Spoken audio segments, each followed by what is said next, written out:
Hello दोस्तों, स्वागत है आपका। आज की कहानी में आपका स्वागत है।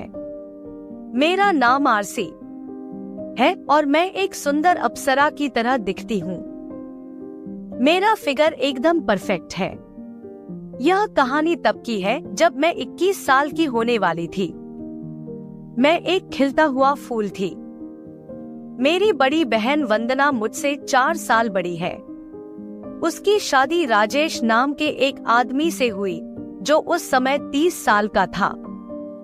सबको लगता था कि मेरी बहन का मेरे जीजा के साथ वैवाहिक जीवन अच्छा चल रहा है, लेकिन एक दिन मेरी बहन कुछ दिनों के लिए हमारे पास रहने आई और अपने ससुराल वापस जाने से मना कर दिया। मेरे लगातार पूछने पर भी उसने मुझे कुछ नहीं बताया। हालांकि उसने हमारी माँ को सब कुछ बता दिया होगा, मुझे कुछ पता नहीं चला। कुछ दिनों बाद मेरे जीजा कभी कभी मेरी बहन से मिलने आने लगे। एक दिन जीजा मुझे शॉपिंग के बहाने मॉल ले गया।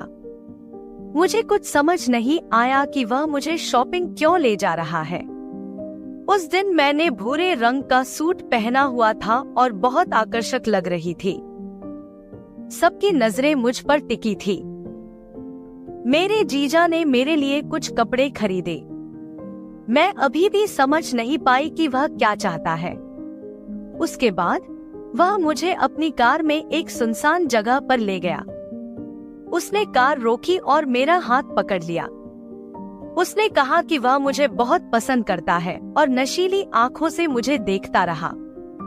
मैंने उससे कहा कि मैं उसकी साली हूँ और वह मेरी बहन का पति है। उसने जवाब दिया कि मेरी बहन मोटी और काली है, लेकिन मैं एक अप्सरा की तरह दिखता हूँ। मैंने उससे कहा कि उसे पहले ही इस बारे में सोचना चाहिए था। उसने कहा कि उसे परिवार के दबाव के कारण उससे शादी करनी पड़ी, लेकिन वह केवल मुझे चाहता था। उसने वादा किया कि अगर मैं एक बार उसकी हो जाऊं तो वह मुझे शिकायत करने का कोई कारण नहीं देगा। वह करीब आया और मेरे गुलाबी होठों को चूमा। मैं दंग रह गई। समझ में नहीं आ रहा था कि क्या हो रहा है। मैं कार से बाहर निकली और वह मेरे पीछे आया। उसने मुझे पीछे से कसकर पकड़ लिया और मुझे चूमते हुए मेरे कान में आई लव यू आरसी फुसफुसाया। उसने कहा कि मेरी बहन उसे बिल्कुल भी खुश नहीं कर सकती और उसे केवल मुझसे उम्मीदें हैं।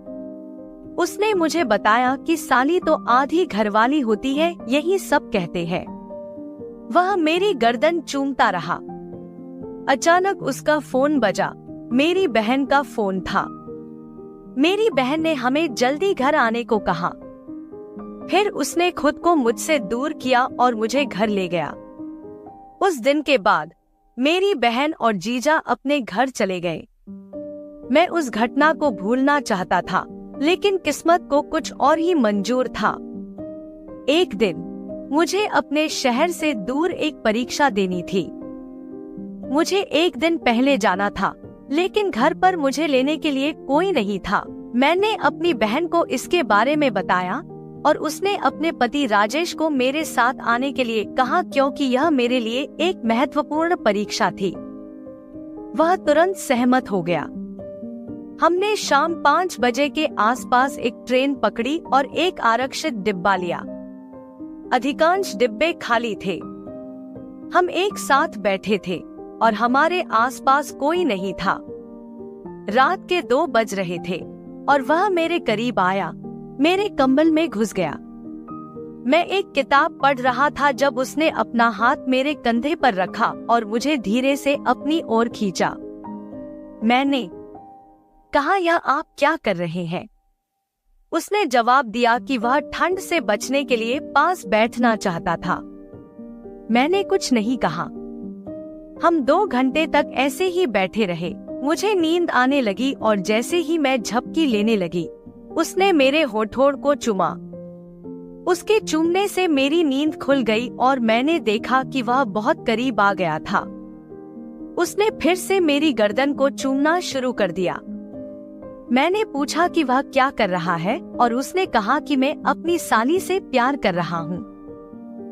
मैंने उसे दूर धकेलने की कोशिश की, लेकिन उसकी पकड़ मजबूत थी। ऐसा लगा जैसे वह मुझे निगल जाएगा।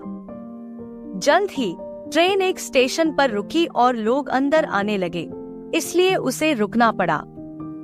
थोड़ी देर बाद हमारा स्टेशन आ गया। रात का समय था तो जीजू मुझे एक होटल में ले गया। मेरा सबसे बुरा डर सच हो गया। उसने एक सिंगल रूम लिया। कमरे में घुसने के बाद वह नियंत्रण खो बैठा और मुझे चूमने लगा और कहने लगा, आई लव यू आरुष। मैंने उससे कहा कि वह मेरी बहन का पति है और यह गलत है। उसने मेरी बात नहीं सुनी। उसने कहा कि आज रात मैं उसकी हूँ और वह इस मौके को हाथ से जाने नहीं देगा। उसने मुझे दीवार से सटाया और मुझे चूमा।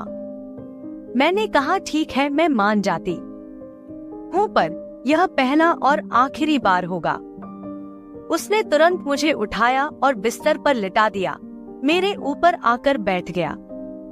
मुझे भी मजा आने लगा। मेरी करा सुनकर वह बहुत खुश हो गया। मैंने भी उसे जोश से चूमना शुरू कर दिया। यह मेरा पहला अनुभव था।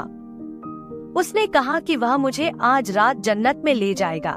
उसने कबूल किया कि जब से उसने मुझे देखा है, उसे किसी और औरत में कोई दिलचस्पी नहीं रही और मैं हमेशा उसके सपनों में रहती थी। मैंने उससे कहा कि वह आज रात जो चाहे करे, क्योंकि फिर कोई मौका नहीं मिलेगा। वह हंसा और कहा कि मैं ही हूँ जो फिर से उसके पास आने के लिए तरसता रहेंगी। मैंने कुछ नहीं कहा। उस रात मैं एक लड़की से एक औरत बन गई। बाद में जब भी मुझे फिर से उसके पास जाने का मन हुआ, मुझे उसके शब्द याद आ गए। लेकिन अपनी बहन की खुशहाल जिंदगी के बारे में सोचते हुए मैंने खुद को नियंत्रित करने का फैसला किया और दूर रहने का फैसला किया। तो दोस्तों, हमारी कहानी यही खत्म होती है। आपको हमारी कहानी कैसी लगी? कृपया हमें कमेंट में बताएं। अगर आपको कहानी पसंद आई हो तो कृपया वीडियो को लाइक और शेयर करें। यदि आप चैनल पर नए हैं तो सब्सक्राइब करें और अपडेट सबसे पहले पाने के लिए नोटिफिकेशन बेल को दबाएं। धन्यवाद।